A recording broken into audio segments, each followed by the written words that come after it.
13장 13절에서 26절입니다. 우리 한 절씩 교독하겠습니다. 발락이 말하되 나와 함께 그들을 달리 볼 곳으로 가자. 거기서는 그들을 다 보지 못하고 그들의 끝만 보리니 거기서 나를 위하여 그들을 저주하라 하고 소빔들로 인도하여 비수가 꼭대기에 이르러 7 제단을 쌓고 각 제단에 수송아지와 순양을 드리니 발람이 발락에게 이르되 내가 저기서 여호와를 만나 뵐 동안에 여기 당신의 번제물 곁에 서소서 하니라. 여호와께서 발람에게 임하사 그 입에 말씀을 주시며 이르시되 발락에게로 돌아가서 이렇게 말할지니라. 발람이 가서 본즉 발락이 번제물 곁에 섰고 모압 고관들이 함께 있더라. 발락이 발람에게 이르되 여호와께서 무슨 말씀을 하시더냐. 발람이 예언하여 이르기를 발락이여 일어나 들을지어다. 십볼의 아들이여 내게 자세히 들으라. 하나님은 사람이 아니시니 거짓말을 하지 않으시고 인생이 아니시니 후회가 없으시도다. 어찌 그 말씀하신 바를 행하지 아니하시며 하신 말씀을 실행하지 않으시랴.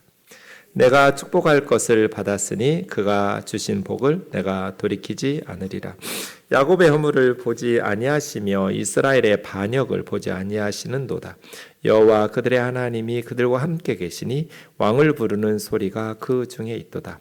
하나님이 그들을 애굽에서 인도하여 내셨으니 그 힘이 들소와 같도다. 야곱을 해할 점술이 없고 이스라엘을 해할 복술이 없도다. 이때 야곱과 이스라엘에 대하여 논할진대 하나님께서 행하신 일이 어찌 그리 크냐 하리로다. 이 백성이 암사자같이 일어나고 숫사자같이 일어나서 움킨 것을 먹으며 죽인 피를 마시기 전에는 눕지 아니하리로다 하매 발락이 발람에게 이르되 그들을 저주하지도 말고 축복하지도 말라. 발람이 발락에게 대답하여 이르되 내가 당신에게 말하여 이르기를 여호와께서 말씀하신 것은 내가 그대로 하지 않을 수 없다고 하지 아니하더이까. 아멘. 우리가 지난 수요일에 이 발람 스토리를 시작하는 본문을 보았는데요. 22장에서 24장까지 우선 시대적 상황, 이 시기가 어떤 시기였는지가 중요하고 장소도 중요해요. 지금 언제 이 발람의 저주 스토리가 있었어요? 이스라엘 백성들이 40년 광야 생활 끝나고 요단강 앞에 모압 평지에 있을 때예요. 그러니까 이제 요단강 건너서 약속의 땅을 정복하면서 성취하기 직전, 시점이 매우 중요한 시점이죠. 장소는 어디예요? 요단강 앞 여리고 맞은편이에요. 이 상황이 좀 숨이 막히죠. 긴장감이. 지금 이스라엘 백성들은 드디어 하나님이 오래전 그들의 조상 아브라함에게 약속하셨던 이 하나님의 거대한 프로젝트를 완성을 앞두고 있는 시점에서 모압 평지에 진을 치고 있어요. 그 상황에 지금 하나님의 백성들을 저주하려고 하나님의 백성들이 하나님의 뜻, 하나님의 비전을 성취하는 데 걸림돌을 만들어 놓고 이스라엘 백성들의 가는 행진을 막으려고 지금 모압 왕 발락이 국제적으로 유명한 발람이라는 점쟁이를 데려다가 선지자를 데려다가 이스라엘을 저주하려고 하는 거잖아요. 근데 우리가 지난 시간에 살펴보았지만 신명기 2장 9절에 하나님께서 이미 모세에게 말씀하셨어요. 여호와께서 내게 이르시되 모압 괴롭히지 마라. 싸우지도 마라. 왜냐하면 그 모압 아브라함의 조카 롯의 후손이죠. 롯의 후손에게 그 아르 지역을 주었기 때문에 너희에게 준 땅이 아니다. 그러니 모압과 싸우지도 말고 그들을 괴롭히지도 마라. 모압 왕 발락이 이 하나님의 뜻을 알았다면 이렇게 걱정 근심하면서 에너지 낭비하지 않았을 텐데 하나님의 뜻과 섭리를 모르니까 모르면 물어라도 봐야 되는데 모세에게 가서 물어보면 되잖아요. 어리석은 왕 발락은 자기 방식만 고집하고 있죠. 그때 이제 하나님께서 발람 선지자에게도 명확하게 말씀하셨어요. 그게 22장 12절이죠. 우리가 지난 시간에 본 것처럼 그들과 함께 가지 마라. 발람의 집에 부돌에 있을 때 모압 왕이 신하들을 사신들을 보내서 모압에 와서 좀 이스라엘 백성 좀 저주해 달라고. 그때 하나님께서는 명백하게 말씀하셨어요. 함께 모압으로 가지 마라. 이스라엘 백성들을 저주하지도 마라. 왜냐하면 이스라엘 백성은 복을 받은 민족, 복을 받은 자들이기 때문에. 뭐 여기 해석을 달리 할 수 있는 애매모호함이 있어요? 없어요. 뭐 다르게 해석할 여지가 없어요. 그냥 명확해요. 클리어해요. 그리고 이유도 분명해요. 하나님의 뜻이 이건데 이 뜻을 거스르려면 시간 낭비하고 에너지 낭비하고 결국은 망하게 되죠. 어리석은 선택을 하게 돼요. 그래서 처음에 온 사신들을 모압으로 돌려보냈어요. 하나님께서 함께 가지 말라 하셨다. 그리고 저주하지도 말라고 하셨다. 너희도 쓸데없는 짓 하지 말고 니네 왕에게 말해라. 나는 갈 수 없다. 그럼 모압 왕 발락이 포기했느냐? 그렇지 않았죠? 두 번째는 더 높은 지위의 신하들을 더 많은 숫자로 파견하면서 이제 물질로 유혹하는 거죠. 은금, 폐물, 어떤 거를 요구하더라도 다 줄 테니까, 지극히 높여서 존귀하게 할 테니까 와서 이스라엘 좀 저주해 달라고. 그때도 모압 집에 가득한 은금을 나에게 줘도 나는 갈 수 없다. 그렇게 딱 하고 멈췄으면 좋은데 18절에서 멈추면 좋았을 텐데 19절 하나님께서 무슨 말씀을 더 하실지도 모르니까 여기서 잡아. 이 뭐 하는 짓이에요? 가지 말라고 그랬잖아요. 저주하지 말라고 그랬잖아요. 근데 무슨 하나님이 더 하실 말씀, 이게 뭐예요? 가고 싶은 거잖아요. 그죠? 그래서 하나님께서는 함께 가라고. 왜요? 발람이 가고 싶어서 안달이 났어요, 지금. 왜? 탐심 때문에. 금은 보화에 대한, 물질에 대한 탐욕 때문에 가고 싶어서 안달이 나니까 가라고 하시죠.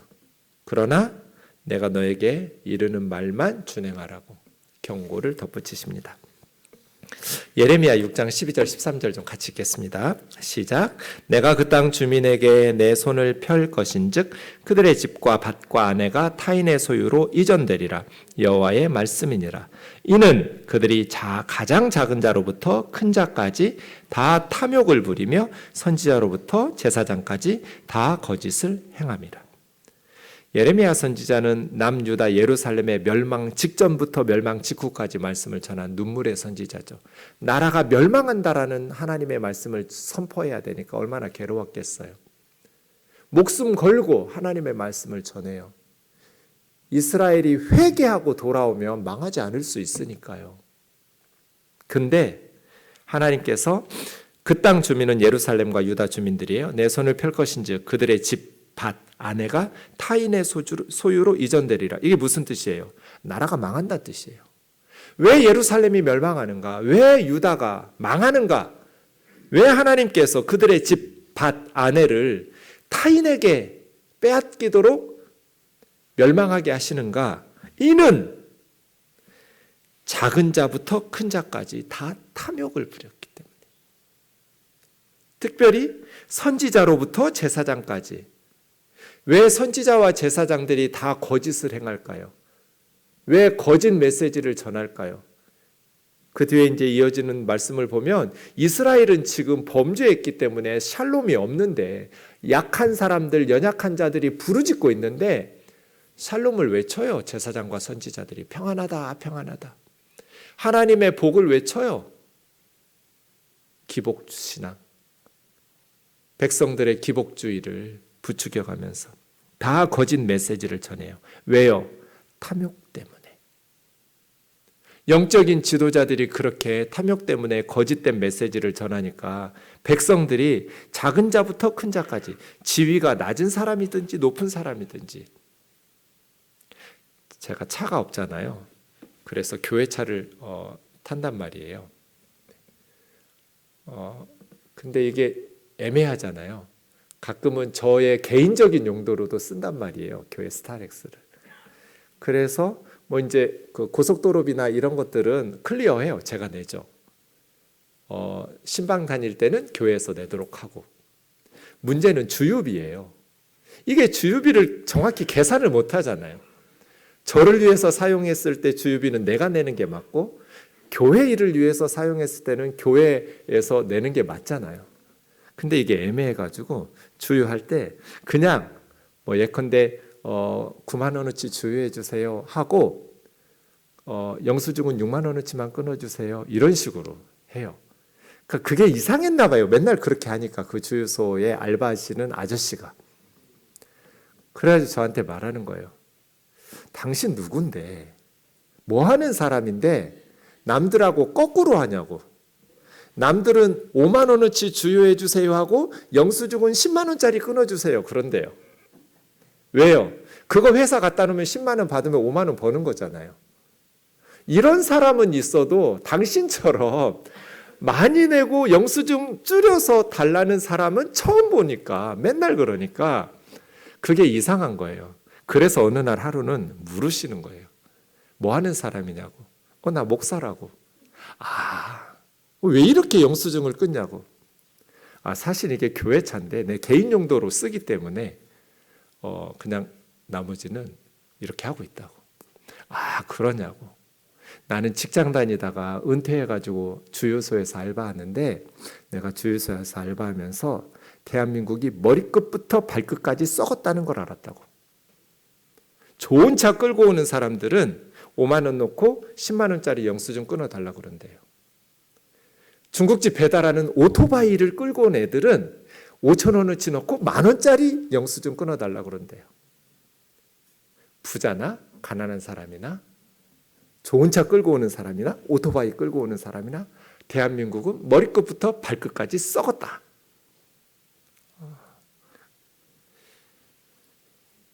탐심이죠, 탐욕. 그렇게 거짓되게 살면 마음이 불편하지 않을까요? 탐심 때문에 그 양심의 불편함을 그냥 감수하면서 사는 거잖아요. 왜 그렇게 불행하게 살아요? 마음 편하게 행복하게 살아야지. 이스라엘이 작은 자부터, 얘들은 오토바이 끌고 온 거예요. 큰 자까지 얘들은 외제차 끌고 온 거예요. 다 탐욕을 부리기 때문에. 그런데 거기에 맞춰서 목사들이, 선지자와 제사장들이 거짓말하는 거예요. 그냥 헌금 많이 하고 기도 열심히 하고 예배 안 빠지고 그러면 하나님께서 복을 주셔요? 정성껏 교회를 위해서 열심히 헌신하면 하나님께서 복을 주시냐? 그게 예배예요? 그게 참된 신앙이에요? 아니요. 바르게 살아야죠. 월요일부터 토요일까지 정직하게 살아야 주일에 드리는 우리 예배를 하나님께서 기뻐 받으시죠. 일주일 내내 거짓말하고 일주일 내내 부정직하게 살다가 그렇게 5만 원 삥 뜯어가지고 회사에서 2만 원 헌금하면 하나님께서 복을 주실까요? 그럴 리가 없잖아요. 탐욕 말이에요. 탐욕. 발람이 왜 가요? 왜 그렇게 가고 싶어서 안달을 640km예요. 모압 평지까지 가려면 부돌에서. 제주도보다 더 멀어요. 지금처럼 뭐 비행기가 있어요. 차가 있어요. 몇 날 며칠 고생하면서 나귀 타고 그렇게 고생하면서 가야 돼요. 왜? 탐욕 때문에. 영적인 리더들이 탐욕을 부리기 시작하면 교회는 망가져요. 이거는 선지자와 제사장들 뿐 아니에요. 모든 성도들이 동일해요. 어려서부터 우리 아이들에게 너무 돈돈 하면서 모든 것의 기준을 돈에 의미 부여를 시키면서 인생을 살게 되면 아이들의 삶이 부패하게 되죠. 행복하지 않아요. 돈은 우리 삶에 꼭 필요해요. 돈 없으면 병원에도 못 가고 굶어 죽어야 되니까요. 하지만 이렇게 탐욕을 부려가면서 이렇게 영적으로 거짓을 행하고 부패할 만큼 이거는 하나님을 섬긴다고 말하는 선지자와 제사장들이 하나님을 섬기는 것이 아니라 그냥 만몬, 물질을 섬기는 거죠. 그래서 하나님과 우리 사이에, 인간 사이에도 마찬가지잖아요. 자식이 부모에게 효도하는데 부모의 유산을 탐내면서 효도하는 그 불순물과 찌꺼기가 들어가면 그건 참된 효도가 아니잖아요. 진심으로 부모를 사랑하고 효도를 해야 그게 진짜지. 신앙도 마찬가지죠. 하나님 우리 마음을 다 아시는데, 물론 우리는 하나님의 은혜에 의해서 하나님이 건강도 주셔야 되고 물질도 주셔야 되고 하나님이 주시는 것만 받아 누리면서 사니까 우리는 하나님을 의존하면서 살죠. 하지만 우리가 하나님의 말씀에 순종하면서 정직하게 바른 신앙생활 하면 하나님께서 우리 집도 지켜주시고 우리 밭도 지켜주시고 우리 아내도 지켜주실 텐데, 탐욕 때문에 거짓을 행하면 결국 하나님께서 우리 집도 우리 밭도 우리 아내도 타인의 소유가 되게 나라 망하는 거잖아요. 한국교회가 왜 망했어요? 우리 스스로 탐욕과 거짓 때문이었잖아요. 외부의 공격이 아니라 내부의 문제가, 탐욕의 문제가 핵심이었죠. 그래서 주님께서 삼가 모든 탐심을 물리치라. 너희 생명이 재물의 많음에 있지 않다. 탐심을 물리치라고.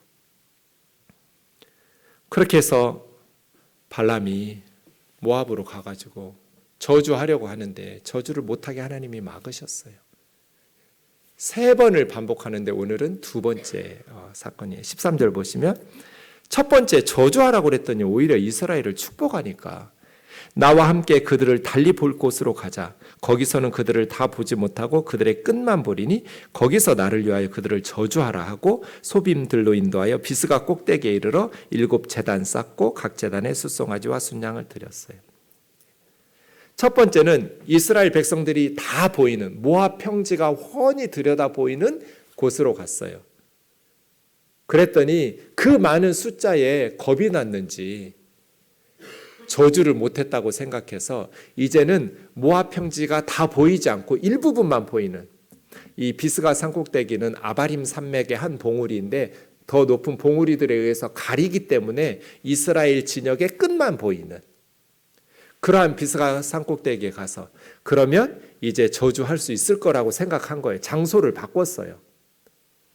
그 많은 숫자의 이스라엘 진영을 보고 발람이 저주를 못한다고 생각한 거죠.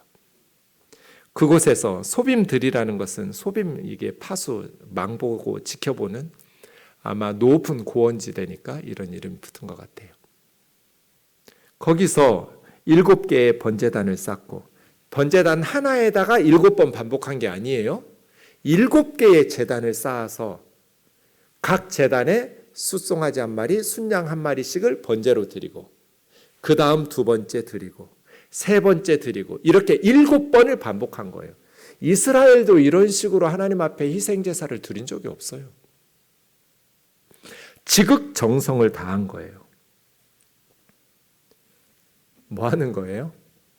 내가 정성을 다하면 하나님을 자기들 뜻대로 조정할 수 있다고 생각하는 거예요. 가소롭죠. 하나님을 무슨 열등한 신 중에 하나인 줄로 아는 거예요. 자기들이 정성 다하면 하나님의 생각을 바꿀 수 있다고 착각하는 거죠. 근데 교회 안에도 이런 성도들이 있어요. 자기가 열심히 금식하고 막 철야하고 기도하면 하나님의 생각을 뜯어 고칠 수 있는 줄로 착각하는. 아니요. 그건 우상숭배나 똑같은 거예요. 그래서 발람이 발락에게 내가 여호와를 만나 뵐 동안에 여기 당신 번제물 곁에 서소서, 번제물 곁에 서서 하나님의 말씀 들을 준비하고 있으라고. 그래서 고관들과 함께 17절에 보면 왕이 번제단 곁에 서 있죠. 내가 직접 하나님 앞에 겸손하게 말씀 들을 준비하겠습니다. 신하들 시켜가지고 제사 드리지 않았습니다. 왕인 발락인 제가 직접 여호와께 지극정성으로 희생제물을 드립니다. 이런 식으로 선다는 뜻이에요. 그래서 하나님께서 말씀을 주셨어요. 발락에게 가서 이렇게 말하라. 그렇게 해서 딱 이제 발락에게 오니까 발락과 고관들이 함께 서 있는데 여호와께서 무슨 말씀하시더냐?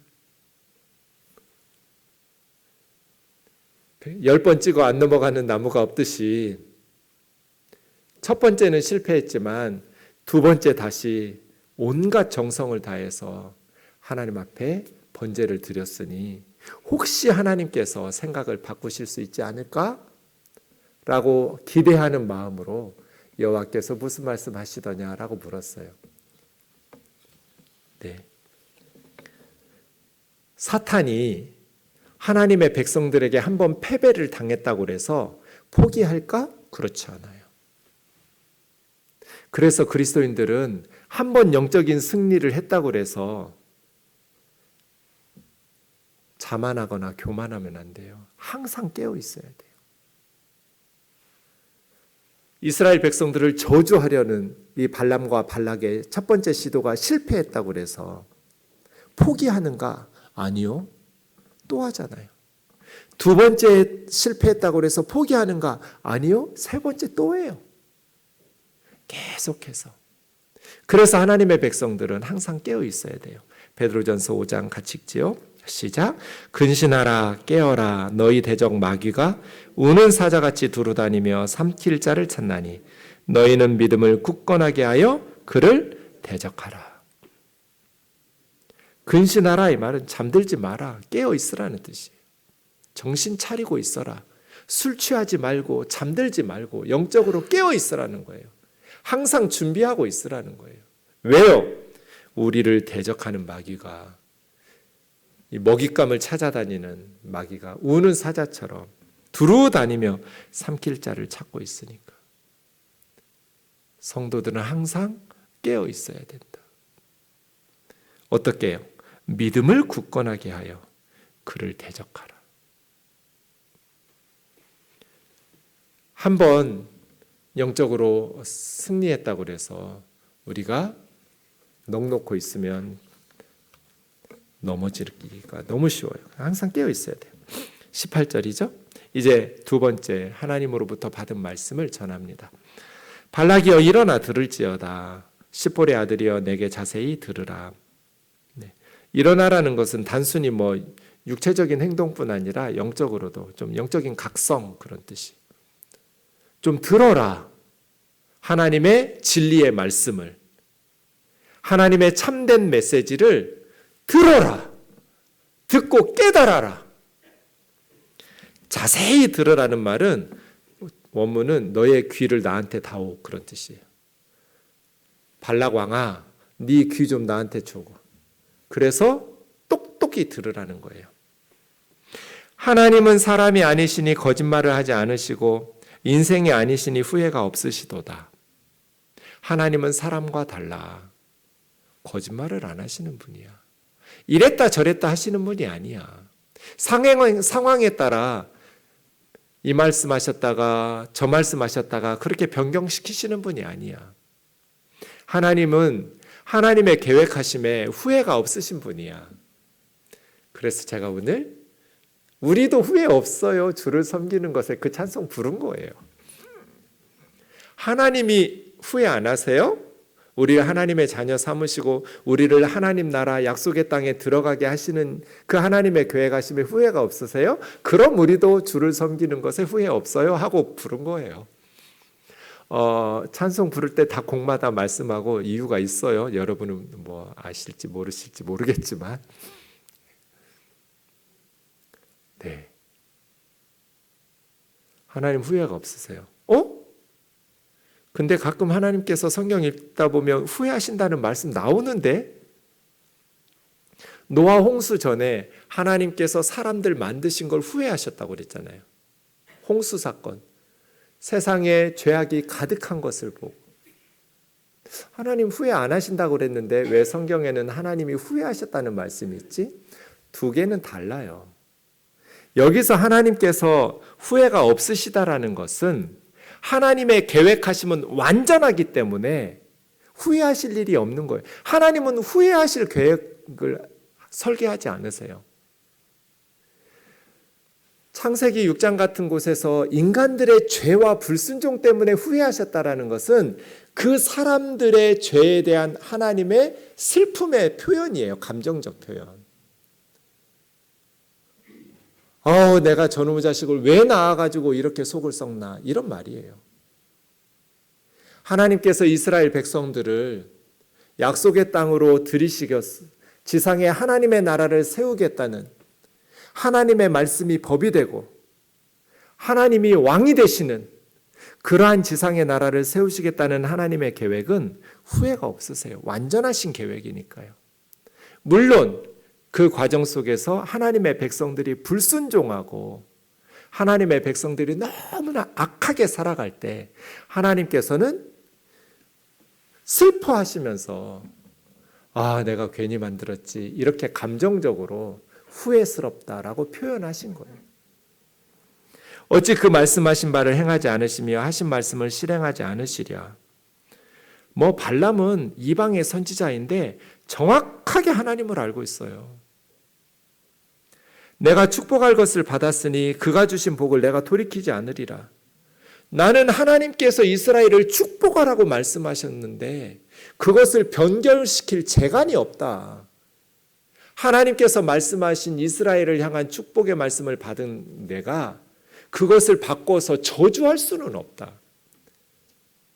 하나님은 그렇게 호락호락하신 분이 아니라는 거예요. 21절 야곱의 허물을 보지 아니하시며 이스라엘의 반역을 보지 아니하시도다. 이건 무슨 뜻이에요? 이스라엘이 허물이 없고 반역을 안 한다는 뜻 아니죠. 지금 광야에서 계속 반역했어요. 10번이나 했어요. 그럼 하나님께서 이스라엘의 허물과 반역에 대해서는 모른 척, 안 보신 척 하신다? 그런 뜻도 아니에요. 그때마다 하나님께서는 이스라엘 백성들을 징계하셨어요. 그럼 야곱의 허물을 보지 아니하시며 이스라엘의 반역을 보지 아니하시는도다. 이건 무슨 뜻이에요? 야곱의 허물과 이스라엘의 반역이 하나님의 계획을 취소시킬 수 없다는 뜻이에요.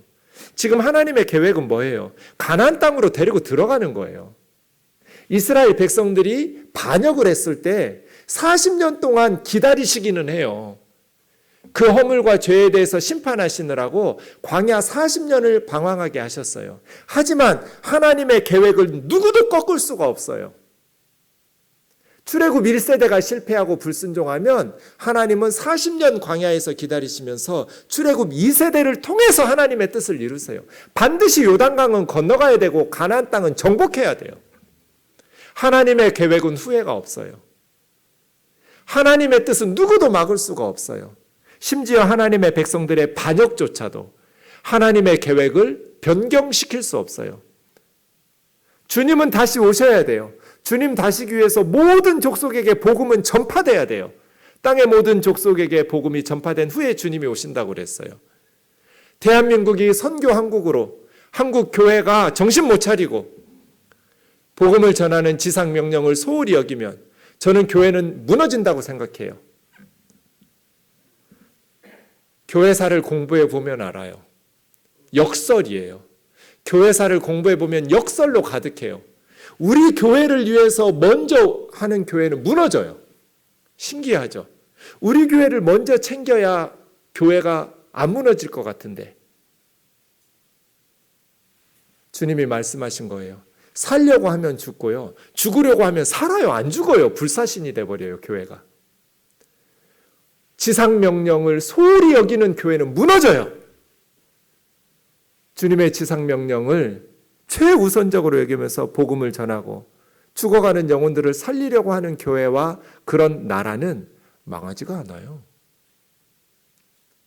한국교회가 그 지상명령을 불순종하면 한국교회의 허물과 반역 때문에 하나님의 계획이 실패되는가? 아니요. 하나님께서는 중국교회를 통해서든지 인도교회를 통해서든지 중동의 교회를 통해서든지 중앙아시아의 교회를 통해서든지 어느 나라 교회를 통해서든지 하나님의 뜻은 이룰 거예요. 출애굽 1세대가 허물과 반역으로 불순종하니까 40년 하나님 기다리시죠. 그래서 21절은 야곱의 허물과 이스라엘 반역을 보지 않으신다는 거 모른 척 한다는 게 아니고요. 그들의 죄와 허물조차도 하나님의 뜻과 계획을 멈출 수 없다는 뜻이에요. 그런데 모압, 너희들이 가소롭게 하나님의 계획을 변경시켜? 하나님은 후회가 없으신 분이야. 하나님은 거짓말을 안 하시는 분이야. 여호와 그들의 하나님이 그들과 함께 계시니 왕을 부르는 소리가 그 중에 있도다. 진짜 누가 이 가사로 찬양 좀 만들었으면 좋겠어요. 저는 발람의 메시지 중에 두 번째 신탁이 이게 11개의 구절로 문장으로 이루어져 있는데요. 그냥 그걸로 찬양을 좀 누가 만들어줬으면 좋겠어요. 제가 수요일마다 부를 텐데. 여호와 그들의 하나님이 그들과 함께 계시니 왕을 부르는 소리가 그 중에 있도다. 진짜 감격이에요. 이스라엘 백성들이 왕이신 하나님을 기뻐하면서 환호하는 소리가 그들 중에 있다. 그 백성을 어떻게 저주해요? 여호와 그들의 하나님이 그들과 함께 계시는데 이스라엘 백성들 중에는 왕이신 하나님을 기뻐하면서 찬송하고 환호성을 지르는데 그 백성을 어떻게 저주하냐고요. 우면동 교회에 여호와 그들의 하나님이 그들과 함께 계시니 왕을 부르는 소리가 그 중에 있도다. 주님 오시는 그날까지 영원히 이 말씀이 우리 우면동 교회에 있기를 주의 이름으로 축원합니다. 이 정말 기도 제목이에요. 왕을 부른다라는 것은 기뻐서 외치는 소리예요. 왕이신 하나님을 기뻐하는 소리, 왕이신 하나님을 찬송하는 소리, 환호성을 치면서 할렐루야를 외치면서 하나님이 그들을 애굽에서 인도하여 내셨으니 그 힘이 들소와 같도다. 원문으로 보면 들소의 뿔들과 같도다. 그건 힘이거든요. 들소의 뿔. 하나님께서 출애굽 이야기를 왜 하겠어요? 하나님께서 그들을 애굽에서 인도해내신 목적이 뭐예요? 모압에서 멸망당해 죽으라고 부르셨겠어요? 아니잖아요. 진짜 가소로운 거예요. 발락에. 그깟 7개 번제단 쌓아놓고 하나님 앞에 소와 양으로 그리고 국제적인 선지자 발람 데려다가 정성을 다해서 하나님 앞에 번제 드리면 하나님의 백성들, 이스라엘 백성들을 멸망시킬 수 있고 저주할 수 있다고 생각하는 이 용감무쌍한 발락의 생각이 너무 가소로워요. 세상은 절대로 하나님의 백성을 저주할 수 없어요. 하나님께서 그들을 애굽에서 인도해 내셨는데 너희 모압에서 죽으라고 인도해 내셨겠냐는 거예요. 가나안 땅에 들어가야죠. 누구도 그들을 해할 수 없다. 야곱을 해할 점술도 없고 이스라엘을 해할 복술도 없도다. 어떤 용한 권능 있는 그러한 영적인 선지자도 그런 점쟁이들도 하나님의 백성을 해칠 수 없다. 아무리 용한 부적을 쓰고 구판을 벌여도 이스라엘은 해할 수 없다. 왜? 하나님께서 그들 중에 계신다. 하나님께서 그들을 어떤 세력도 해치지 못하도록 보호하시니까요. 점술이라는 건 어떤 징조들을 보고 점치는 거고요. 복술이라는 것은 뭘 하는 거예요. 새가 날아가는 모습을 보니 이런 건 점술이고요. 쌀 뿌리고 이런 건 복술이에요. 점술이나 복술이나 그 영적인 어떤 점쟁이들의 마술 같은. 야곱과 이스라엘에 대하여 논할진대 하나님께서 행하신 일이 어찌 그리 크냐 하리로다. 이스라엘을 향해서 행하신 하나님의 일들이 너무나 크고 놀라운 거예요. 40년 동안 농사도 안 짓고 광야에서 이 수십만 명이 200만 명도 넘었을 것 같아요. 20살 이상의 전쟁 가능한 남자들만 60만 3,550명이었잖아요. 우리 교회 여름 수련회 200~300명씩 가는데요. 2박 3일 동안 200~300명 수련회 가는데 먹고 마시는 게 트럭으로 하나가 넘어요. 근데 지금 200만 명이 40년 동안 먹고 마시고 싸고 그렇게 광야에서 하나님께서 행하신 일이 어찌 그리 크냐. 이 백성이 암사자같이 일어나고 숫사자같이 일어나서 움킨 것을 먹으며 죽인 피를 마시기 전에 눕지 아니하리로다. 밀림의 왕이에요. 그래서 누구도 꺾을 수 없어요. 사자들이 먹고 나야 눕는 것처럼 이스라엘은 가나안 땅을 정복해야 멈출 거다. 누구도 이스라엘을 막을 수 없다. 모압 따위가 발락 따위가 하나님의 백성을 멈춰 세울 수 없다. 이게 두 번째 신탁이에요. 말씀 탁이에요. 하나님으로부터 받은 두 번째 말씀. 신의 말씀, 하나님의 말씀. 저주하라고 그랬더니 이스라엘을 축복하고 있어요. 그래서 25절 발락 왕이 발람 선지자에게 저주하지도 말고 축복도 하지 말라고. 저주하기 싫으면 아예 그냥 입 닫고 있으라고 이렇게 축복하지 말고. 그래서 발람이 하나님께서 말씀하신 것 그대로 전하지 않을 수 없다고 내가 말하지 않더냐. 내가 아무리 은, 금이 탐이 나도 하나님께서 말씀하신 것은 내가 그대로 하지 않을 수 없다. 그렇게 마치고 그냥 고향으로 돌아갔으면 좋았을 텐데 발람 선지자는 세 번째 또 하고 가기 전에 이스라엘 백성들에게 스스로 하나님의 진노를 받아서 무너질 수 있는 악한 조언을 하죠. 악한 꾀, 발람의 조언. 미인계를 써서 모압 여인들을 이스라엘 남자들에게 접근시켜가지고 성적으로 타락하면서 우상 숭배에 동참시키면 이스라엘의 하나님이 이스라엘 자기 백성이라 할지라도 심판할 수밖에 없을 거다. 그래서 결국 지난 시간 우리가 본 것처럼 민수기 31장 8절에 발람이 칼에 죽습니다. 너무나 악한 조언, 남의 가정을 파괴시키고, 이게 이제 시점이 중요하다고 그랬잖아요. 이스라엘 백성들이 40년 광야가 끝나고 이제 요단강 건너기 직전인데, 약속의 땅 앞에 있는데 요단강 건너면 8km만 걸어가면 여리고성이에요. 이제 여리고성부터 정복하기 시작할 텐데 그 상황에서 이 발람의 악한 조언 때문에, 악한 꾀 때문에 모압 여인들과 음행하고 우상숭배에 동참하다가 24,000명이 죽었잖아요. 그렇게 25장에서 오늘 새벽 본문에서 죽고 나서 26장부터 두 번째 인구조사를 시작하는데 너무 가슴 아팠을 것 같아요. 우리 아버지가 우리 아들이 그렇게 어리석게 음행에 빠지고 우상숭배에 동참하지 않았다면 인구조사할 때 우리 아버지 이름도 우리 아들의 이름도 기록되면서 요단강 건너서 적과 꿀이 흐르는 약속의 땅을 참여하면서 차지할 수 있었을 텐데 24,000명이 빠져나가 버렸어요. 죽었어요. 연병으로. 그런 악한 꾀를 모압 왕에게 가르쳤던 발람은 결국 칼에 죽죠. 왜 하나님께서 저주하지 말라고 하셨는데 그렇게 이스라엘을 멸망시킨 악한 조언을 하냔 말이에요.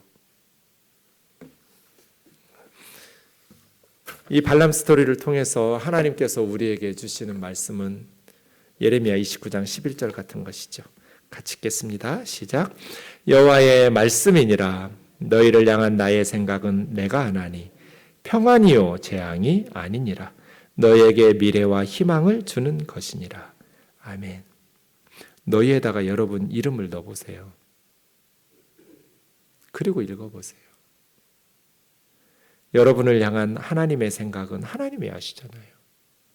그건 평안이지 재앙이 아니에요.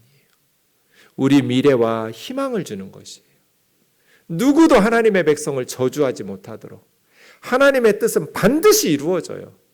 문제는 우리가 순종하느냐 순종하지 않느냐 하는 거예요. 하나님의 백성들만 근신하라 깨어라. 너희 대적 마귀가 우는 사자처럼 삼킬 자를 두루 찾아 헤매니까 믿음을 굳게 해서 대적하라고. 항상 말씀 앞에서 기도하면서 영적으로 깨어서 하나님의 말씀에 순종하면서 살아가라고. 그러면 반드시 우리를 넘어뜨릴 원수가 없어요. 평안으로 미래와 희망으로 인도하실 줄 믿습니다. 찬양하겠습니다.